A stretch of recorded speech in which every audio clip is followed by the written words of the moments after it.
Salut tout le monde, bienvenue sur ma chaîne, bienvenue sur la chaîne d'Ezekiel For Real, your favorite doll, la plus mignonne des mignons, la plus pimpante des pimpantes. Il n'y a pas mon 2, il n'y a jamais mon 3. Guys, aujourd'hui nous parlerons de Claude François. Je suis dans ta vie,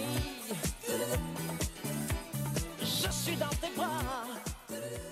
Bon nombre des personnes qui regardent cette vidéo ne le connaissent peut-être pas ou en ont déjà entendu peut-être parler mais très vaguement. Si vous le connaissez, tant mieux. Si vous le connaissez pas, voyez en cette vidéo l'occasion de connaître l'un des plus grands artistes français de tous les temps. Dans cette vidéo, on reviendra très rapidement sur son enfance, sa carrière, mais le point sur lequel on va le plus s'appuyer, c'est sa face sombre.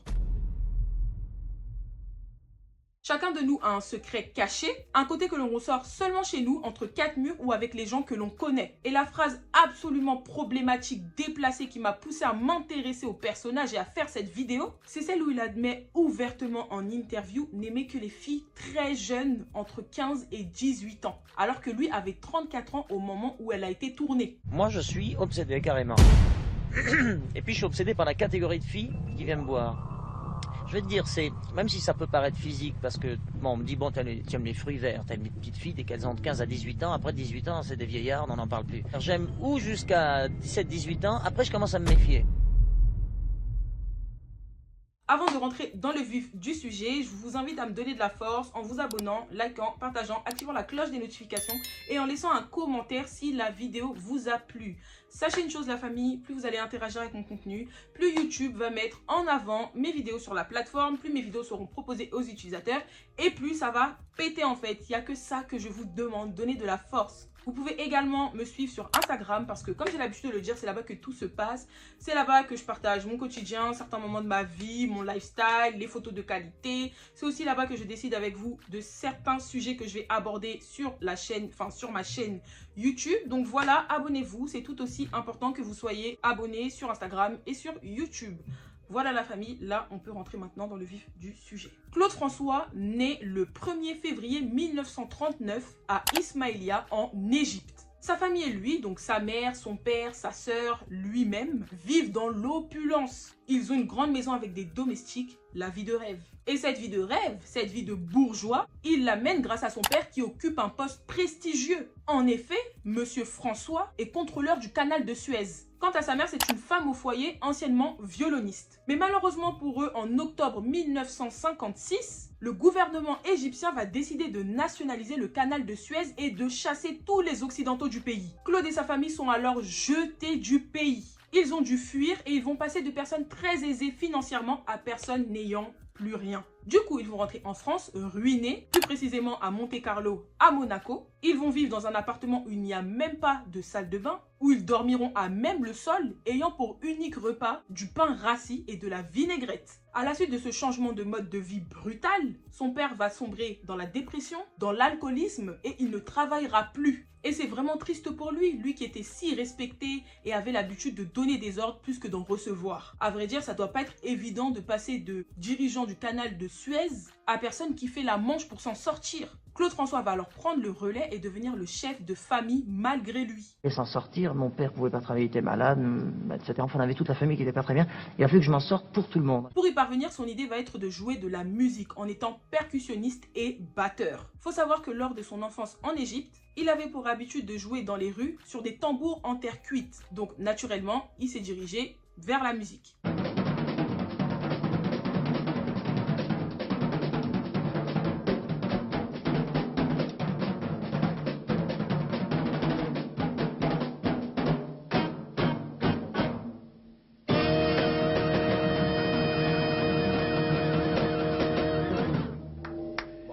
Merci. Et c'est ainsi qu'il a commencé à faire vivre sa famille. Mais cette décision n'était pas du tout au goût de son père. Quand il a su que son fils avait décidé de faire de la musique, il a décidé de ne plus lui adresser la parole tant qu'il en ferait encore. Et vous l'aurez deviné, Claude François n'arrêtera jamais la musique, donc ne reparlera plus jamais à son père jusqu'à son décès. La personne que nous sommes étant adultes, notre personnalité, certains de nos traumas, c'est tout simplement le résultat de ce qu'on a vécu étant enfant. Et pour le cas de Claude, il a vécu énormément de traumatismes et il a beaucoup de blessures. Déjà, le fait de passer de très stable financièrement à limite mendiant, ça l'a énormément marqué. Très tôt, il a dû prendre le rôle de chef de famille, comme je l'expliquais. Donc, il n'a pas pu grandir comme les autres jeunes de son âge. La rupture avec son père a été très difficile à vivre pour lui. À vrai dire, il ne s'en est jamais remis. Ensuite, à l'âge de 20 ans, il va rencontrer une danseuse anglaise du nom de Janet Wollacott, avec qui il va se marier, mais elle le quittera pour Gilbert Bécaud, un chanteur français. Contrairement à la vie avec Claude, celle avec Gilbert sera beaucoup plus simple, étant donné qu'il était riche et célèbre. Claude se cherchait financièrement, il n'avait rien, il n'avait pas de succès, ça n'allait pas du tout, leur appartement, n'en parlons pas. Du coup, avec son travail de danseuse de ballet à l'Olympia, c'est Janet qui va devoir tout assumer financièrement. Et je pense qu'à la fin, elle en a eu marre. Donc en plus de l'abandon de son père, sa chérie d'enfance, son amour Janet va l'abandonner pour un chanteur de surcroît plus riche que lui. En faisant ça, elle va toucher son ego, ça va lui créer un électrochoc qui le poussera à réussir à tout prix. Comment ça, tu me quittes pour un homme plus riche? Attends, assieds-toi Janet, moi aussi je vais te montrer que demain là je serai riche. Assieds-toi, regarde-moi bien. Et en octobre 1962, il sortira le son Belle, Belle, Belle, qui va devenir un vrai hit et s'écoulera à plus de 2 millions d'exemplaires. Et ainsi, il deviendra The Claude François. Les filles, tu sais, méfie-toi. C'est parce que tu crois, elles sont doute. Belle, belle, belle comme le jour. Belle, belle, belle comme l'amour.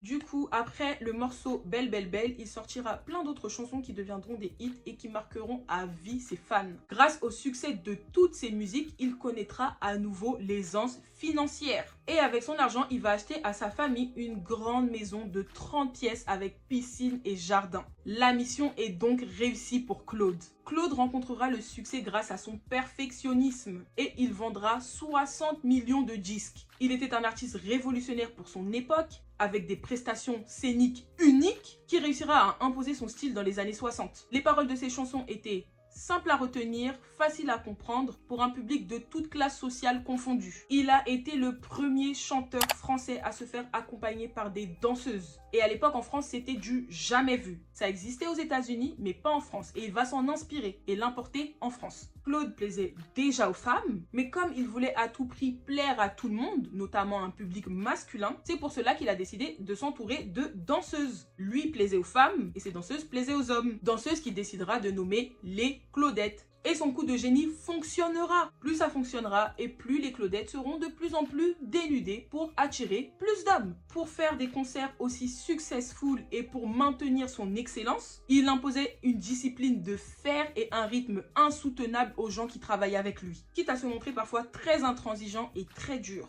Il piquait des colères terribles avant ou après ses concerts lorsque les membres de son staff faisaient des erreurs. Que ce soit les musiciens, les danseuses, les éclaireurs. Et il n'avait pas peur de virer pour rien. Il virait à tout va, sans remords. Non, quand j'ai pas envie d'être sympathique, je suis pas sympa. Ça m'arrive aussi. C'est mon caractère.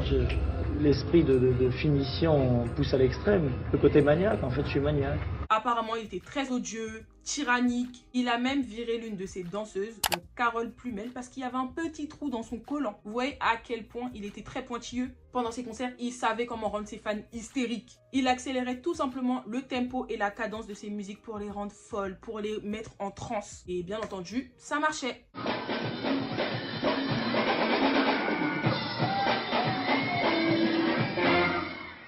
Pour clôturer en beauté ses concerts, il les finissait toujours avec une explosion de confettis, de ballons, des jeux de lumière, afin que le concert reste à jamais gravé dans la tête de ses fans, dans leur mémoire. Aussi, sachez que dans les années 60, Johnny Hallyday faisait fureur avec son rock'n'roll. Je me souviens de soirs de danse, jour contre jour, des rendez-vous de nos vacances, quand nous faisions les fous. Mais ces concerts se terminaient toujours en bagarre et en émeute. Carrément, il y a même des mamans qui interdisaient à leurs enfants de s'y rendre parce qu'elles avaient peur pour eux. Donc du coup, Claude François va se servir de ça pour en faire tout le contraire et se donner l'image d'un gentil garçon, du gendre parfait, toujours habillé en costume et en cravate. Contrairement à Johnny, le rocker, toujours habillé en veste en cuir, qui foutait la pagaille. Nous allons maintenant passer à la partie que vous attendez sans doute depuis le début de cette vidéo, c'est-à-dire la face sombre de Claude François. Première chose, Claude François a caché pendant 6 ans l'existence de son deuxième fils parce qu'il avait peur de ne plus plaire à ses fans si elles apprenaient qu'il était 2 fois père. Il ne voulait absolument pas passer pour un vieux. Il avait peur que ça nuise à sa carrière et que son public féminin ne fantasme plus sur lui. Mais il démentira tout ça bien évidemment et il expliquera qu'il a tout simplement caché son deuxième fils pour le préserver d'un acharnement médiatique, chance que son premier fils n'a pas eu.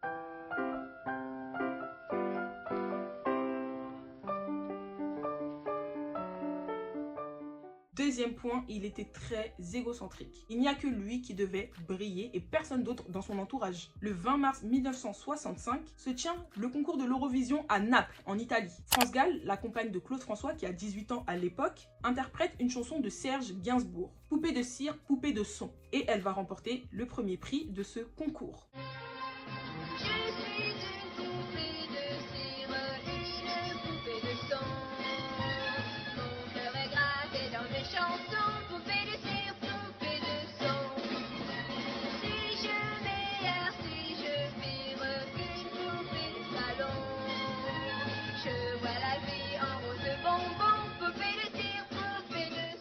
Mais cette victoire ne sera pas du tout au goût de son compagnon qui va mettre fin à leur relation après avoir appris cette nouvelle. Parce que pour Claude François, il était inenvisageable de vivre avec quelqu'un qui avait autant de succès que lui, voire plus. Comme le veut la tradition, après l'annonce de la victoire, le vainqueur doit à nouveau interpréter la chanson qui lui a donné la victoire. Mais en revenant sur scène, on a senti une France Gall très anxieuse, perplexe, avec les jambes qui tremblaient. Les gens pensaient que c'était l'émotion, mais pas du tout. En fait, elle venait de se faire larguer. Je vous explique. En fait, dès qu'elle a appris la nouvelle, elle s'est jetée sur le premier téléphone et elle a appelé son chéri, Claude François, pour lui dire qu'elle avait gagné, pensant qu'il allait être content pour elle. Et ça s'est pas du tout passé comme elle espérait. Et il lui dira, vu que tu as gagné, moi tu m'as perdu. Et il va lui raccrocher au nez. Allô Claude, je profite de cet instant pour t'annoncer que je viens de remporter l'Eurovision. Allô France Gall, je t'ai toujours averti que lorsque ton succès dépasserait le mien, il n'y aurait plus de toi et moi.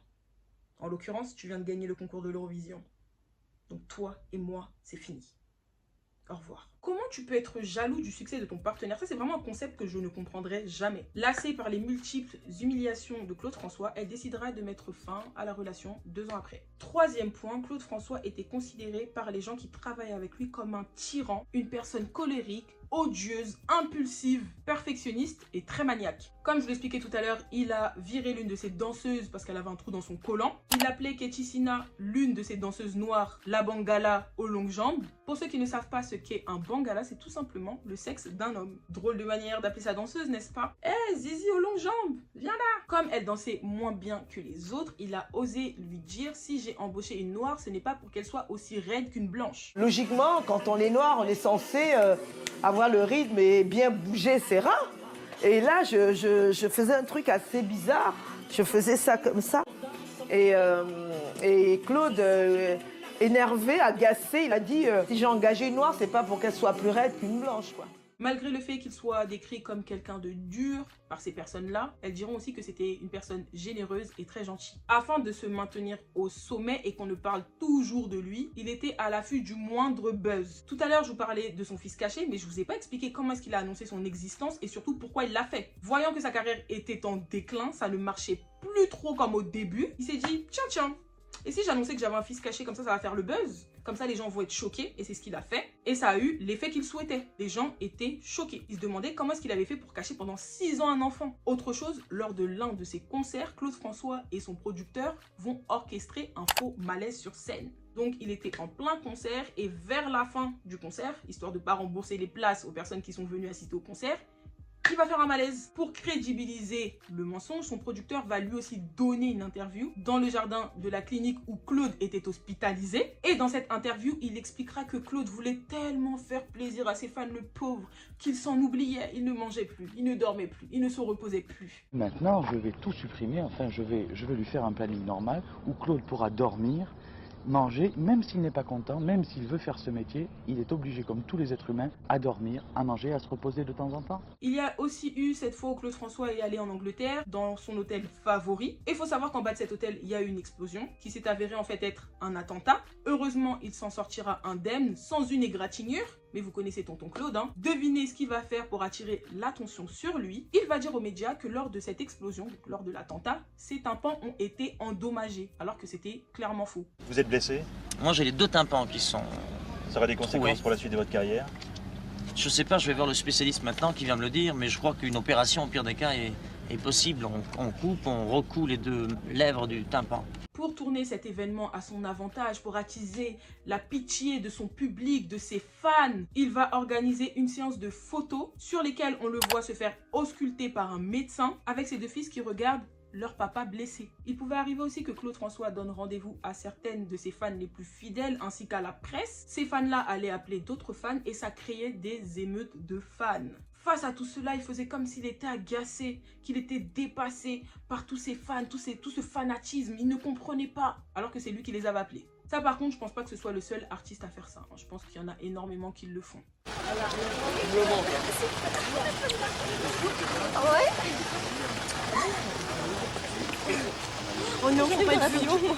Dans tout ce dont je viens de parler, il y a des choses qui sont anormales. Mais ce sont des choses que beaucoup d'artistes font, comme rechercher du buzz, mentir, dissimuler des choses. Mais là, on va parler d'un sujet un peu plus sensible. Et ça, pour moi, c'est la face la plus sombre de Claude. Voyant que ses fans, majoritairement des femmes, étaient prêtes à tout pour lui, elles le voyaient comme un dieu, il va profiter de cela. Il va se servir d'elles pour coucher avec, notamment les filles blondes aux yeux bleus. Il ne s'en est pas caché, hein. Il les aime très très jeunes, entre 15 et 18 ans. Sinon après ce sont des vieillardes et il commence à s'en méfier. C'est lui-même qui l'a dit, ce n'est pas moi qui l'invente. Il enchaînait donc conquête sur conquête, en profitant de la naïveté et de l'innocence de certaines d'entre elles. Moi, je suis obsédé, carrément.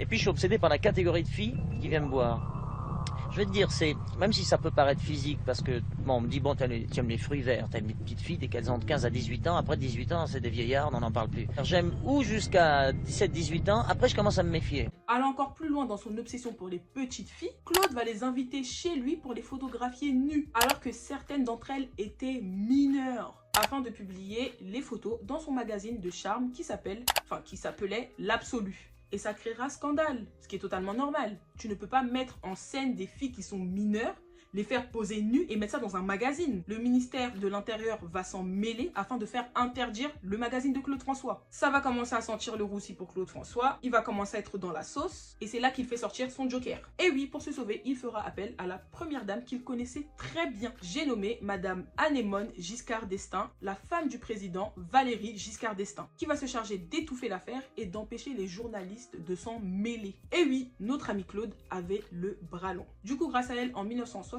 il va échapper à des poursuites judiciaires qui auraient pu nuire à sa carrière. En échange, le président de la République, Valéry Giscard d'Estaing, lui demandera juste d'animer le Noël de l'Élysée, ce qui est totalement dérisoire par rapport à ce qu'il a fait. Et ainsi, il deviendra donc intouchable. Est-ce que vous trouvez que Claude François chante bien? C'est votre avis. Moi, je trouve d'abord qu'il danse très bien. Je pense qu'il a un rythme formidable et Claudette aussi. J'ai oublié de le mentionner, mais en plus de son obsession malsaine pour les jeunes filles, Claude François était quelqu'un de très jaloux. Il imposait une règle aux filles qu'il côtoyait. Lui avait le droit de voir qui il veut quand il le voulait, mais elle ne pouvait pas le faire. Elle devait se consacrer à lui, que lui. Il était très jaloux, exclusif, capricieux, macho. Et la seule femme qu'il respectait réellement, c'était sa mère. Il disait à chacune d'entre elles qu'il les aimait afin de pouvoir les manipuler et d'avoir ce qu'il voulait. Voilà tout pour la face sombre de Claude François.